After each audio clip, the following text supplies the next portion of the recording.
this is my first one, my first ever video essay. So I'm sorry if it's if it's dog dookie and absolute garbage, but this is just my first one. Okay, the quality will get better, I swear. I'll put that on my life. The quality will get better soon. The song that was just playing right now during the beginning of this video is called Bull of Heaven. Was made by Bull of Heaven, and the name of it is 209 Self-Trader I Do Bring Spider Love. It's one of my favorite Bull of Heaven tracks as a whole, and I really love the track itself. It's over an hour long, and you should really listen to Bull of Heaven. I might make a video on it sometime soon, but maybe not. But the reason why I bring it up, the reason why I bring up the track itself, is because of the word self-trader. And I think that is a perfect representation of what these anti-spawnists really believe, whether they like it or not.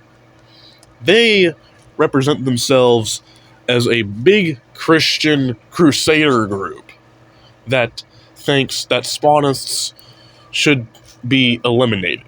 And that goes against every single idea of Christianity. Christianity is a religion about acceptance and love, not about crusading and war. And that's the reason why I brought up self-trader.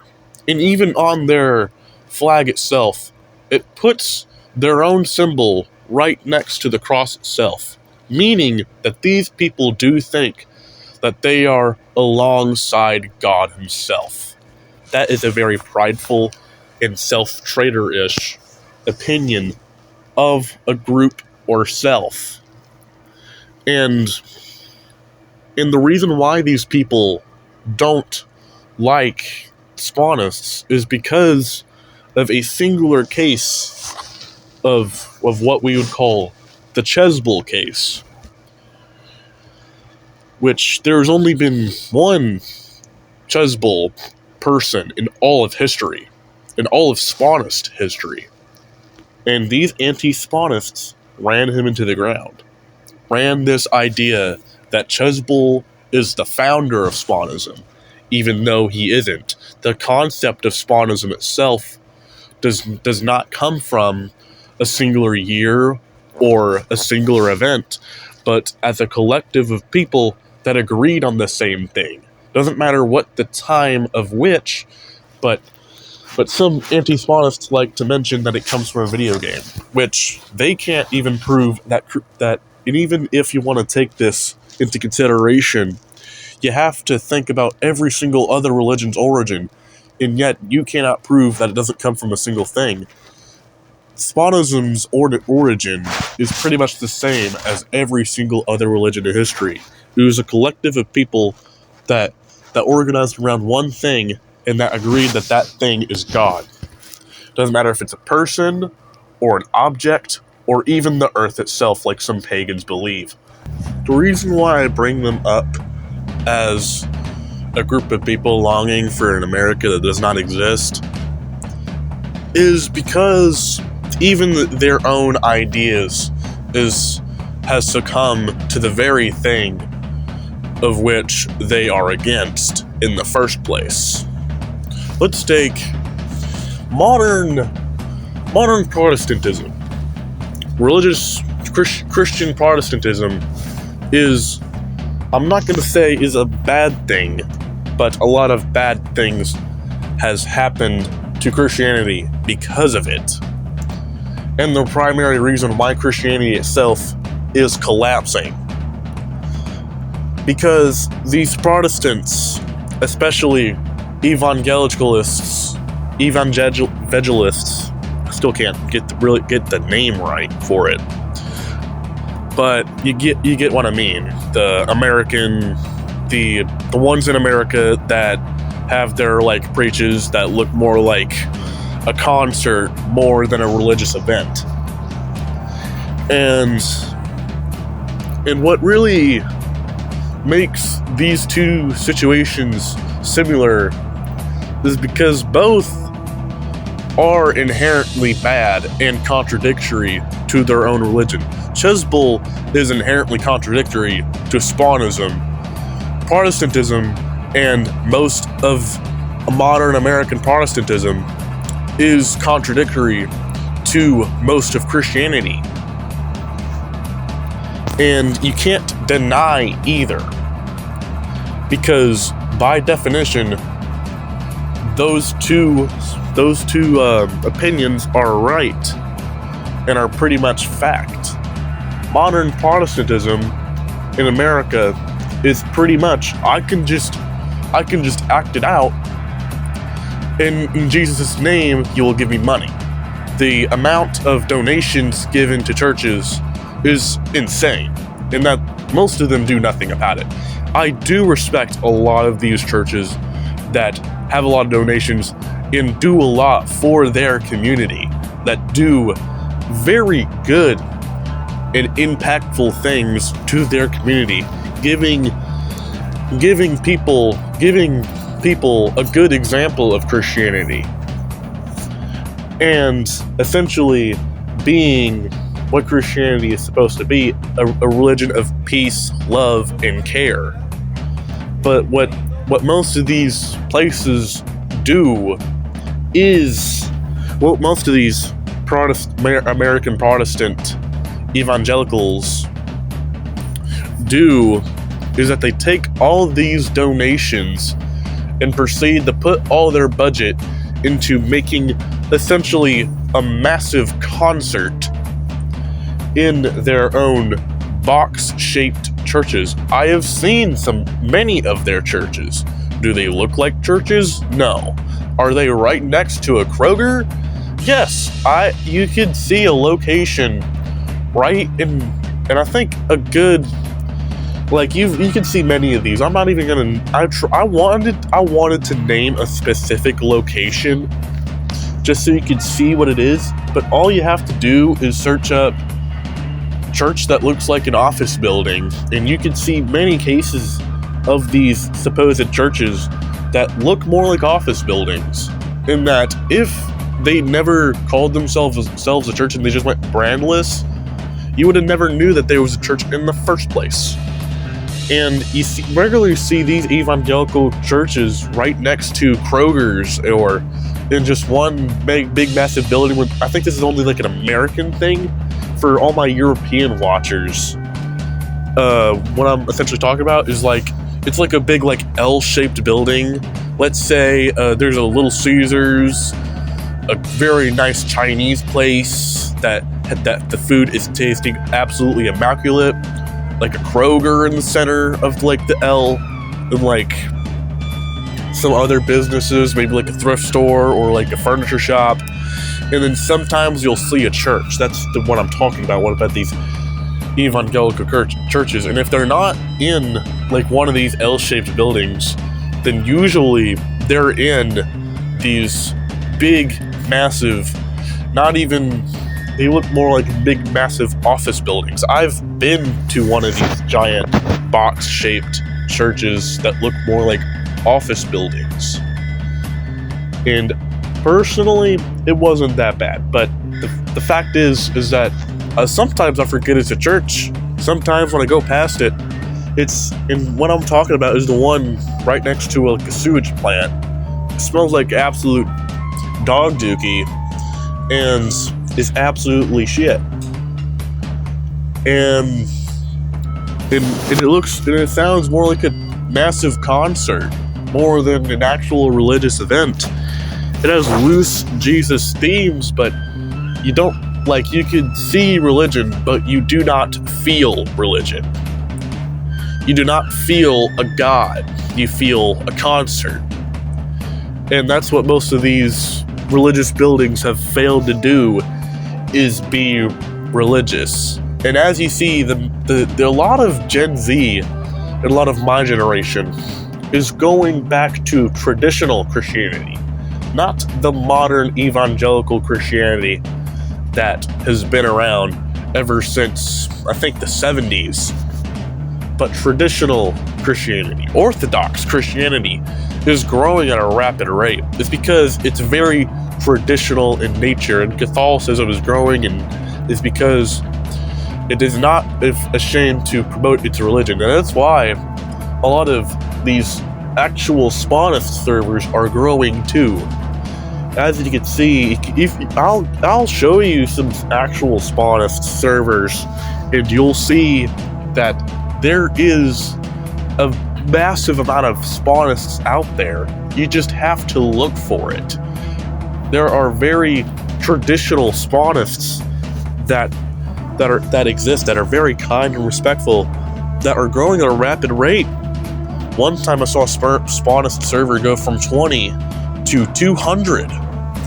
That is a massive jump in that's just Discord servers, let alone I don't even think I can count the amount of groups of actual spawnists that have grouped together in like militias or certain like religious devotion groups about spawnism. None of them are really went on the front page, but they do exist. The only reason why I really know them, like, spawnism is not going to overtake Christianity in like 2 years, but it is a growing religion. Not like it's gonna be the largest religion, but it's gonna be a very large religion in around 50 years. It's probably gonna be considered a religion in just a few years. But you understand what I'm trying to say. These evangelicals have taken advantage of a religious group, and informed it into something it should have never been. And the reason why I compare Chesbull's situation to this, even though the evangelical parts is not as bad when you compare it to Chesbull, but both are essentially the same thing, but at varying levels of seriousness. Even though Chesbull's situation is more tragic and dangerous, you can't deny the comparison when I show it to you. It's very simple. These anti-spawnists are very evangelical, and I've known a few anti-spawnists. I used to be an anti-spawnist. For the longest time, but that was when I was one of those hardline Christian nationalists. And I used to follow people like that one guy that wanted who was he again? The person who wanted the Catholic monarchy, and he was like very homophobic and stuff. But when you look at this, look at the whole thing, both religions had a point where essentially a false prophet essentially ruined the reputation of most of it. And that's why a lot of atheists are atheists, because of these evangelicals of Christianity that believe that are doing all this nonsense, that are not very good people, really. And you see situations where some of these youth pastors are, especially like Catholic youth, because not even the Catholics and Orthodox is safe from the degeneracy. These youth pastors, thousands of these situations happen, and these anti-spawnists ignore it. And that's why I bring up the modern identity of American, the identity of Americans. It's because that was the old identity of America. The old identity of America is long dead. And the reason why I bring up spawnism and anti-spawnists is because spawnists are kind of like a metaphor for the modern American identity itself. Anti-spawnists can be seen as the old American dream of getting a job, getting a house in just a few years, and retiring and doing stuff. And the modern American identity is surviving and enjoyment in chaos. And that's where a lot of these spawnists are a lot more peaceful then anti-spawnists. Anti-spawnists go into spawnist servers and raid them into oblivion. And they essentially remove a lot of their platform. I've seen it happen in spawnist servers before. It's very bad. Essentially, it's very bad for spawnists and themselves too, because it's the amazing digital footprint. Anti-spawnist accounts are gonna have to look. Essentially, my situation with the anti-furry fandom. The reason why I can say what I'm saying right now is because I used to be the very person of which I am criticizing. I used to be an anti-spawnist. I used to be an anti-furry for the longest time, to the point where I was very delusional in my thinking. I still keep some of my anti-furry videos up, and some just for archival purposes. And I still really think that I would like to continue on putting the anti-furry docs into audio form. Even though I'm not really an anti-furry anymore, I still keep some of my Army of Red and Black stuff up, because it's just an archive of what I used to believe. And as you see with the symbolism of the old Army of Red and Black and the modern symbol of the Army of Red and Black, and I think the day of which I became a spawnist, because the time when I was an atheist for the longest time, not the longest time, but just I think like 3 months before I became a spawnist, that was when I was starting to realize I am too mature to be doing this anti-furry stuff anymore.